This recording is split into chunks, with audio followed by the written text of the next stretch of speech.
আমরা যেটা বলতে চেয়েছিলাম, মুক্তিযুদ্ধের সময় কি মুক্তিযোদ্ধাদের হাতে হিউম্যান রাইটস ভায়োলেশন হয়নি?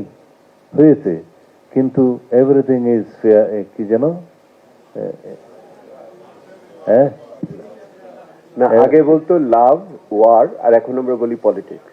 Everything is love, everything is fair, love war and politics. আমি এটি এখানে এই জন্যই বলতে চাচ্ছি, যদি মুক্তিযুদ্ধের সময় মুক্তিযোদ্ধাদের ক্ষেত্রে যদি হিউম্যান রাইটস ভায়োলেশনটা আমরা সেইভাবে everything is fair in love and war বলি, ইন পলিটিক্স বলি, তা আমরা যদি জুলাই গণ অভ্যুত্থানের যারা অভ্যুত্থানে অংশ নিয়েছেন, নেতৃত্ব দিয়েছেন, তাদের হাতে যদি সার্টেন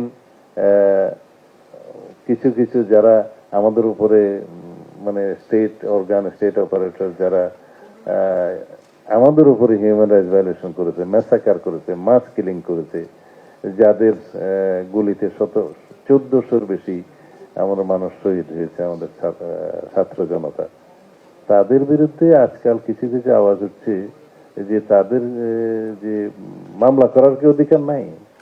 কেন আপনারা ইন্ডেমনিটি দিলেন? কেন জুলাই জাতীয় সনদে একটা দফার মধ্যে তাদেরকে ইন্ডেমনিটি দেয়া হলো? তো এটাকে আপনি হিউম্যান রাইটস ভায়োলেশন ধরবেন? যুদ্ধের ময়দানে যারা আমার বিরুদ্ধে যুদ্ধ করছে তাদের বিরুদ্ধে যদি আমার কোনো কর্মকাণ্ড হিউম্যান রাইটস ভায়োলেশন অন্তর্ভুক্ত হয়, সেটা তো everything is fair in love and war. তো সেই জন্য সেই ইন্ডেমনিটিকে আমরা সমর্থন করেছি।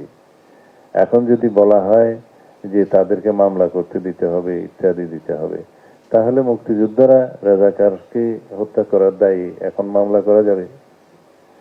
অনেকটা সেরকম। তো সুতরাং এক্সেপশন সব জায়গায় আছে, আমরা সবকিছুকে হিউম্যান রাইটস ভায়োলেশন বলতে পারবো না। আমাদের অবস্থা গণ অভ্যুত্থানের সময় আমরা যেভাবে আমাদের জুলাই যোদ্ধাদেরকে ইন্ডেমনিটি দিয়েছি, সেটাতে আমাদেরকে সম্মত থাকতে হবে জাতীয় ভিত্তিতে। এগুলো আমি এখানে খোলাসা করে বলছি, কারণ এখানে আমরা ন্যাশনালি ঐক্যমত্য পোষণ করেছি এটা।